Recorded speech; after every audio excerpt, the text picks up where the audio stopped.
আমরা কোথাকার ডাকাতদের গল্প শুনবো? ময়নাপুরের। ময়নাপুরটা কোথায়? ময়নাপুর হচ্ছে বিষ্ণুপুরে। আচ্ছা। বিষ্ণুপুরের বীর হাম্বীরের কথা আমরা জানি। হ্যাঁ হ্যাঁ হ্যাঁ।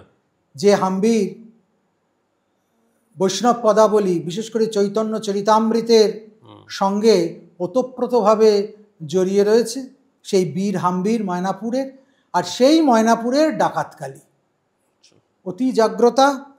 এবং সবচেয়ে মজার কথা, এইখানে মায়ের মন্দিরের যারা পূজারী তারা কিন্তু ব্রাহ্মণ নয়। ব্রাহ্মণ নয়? না, এরা ব্যগ্র ক্ষত্রিয়।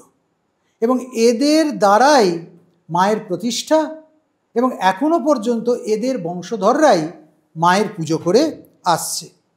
আর এদের একটা আলাদা গ্রামই আছে, যে গ্রামটা অব্রাহ্মণদের দ্বারা অধ্যুষিত। সেখানে ডোম, মুচি, হাঁড়ি, চাঁড়াল, এরা অন্তজ নিম্নবর্গীয় মানুষেরা বসবাস করে। এখানে দেবীর বৈশিষ্ট্য কি, সেটাও একটা অদ্ভুত।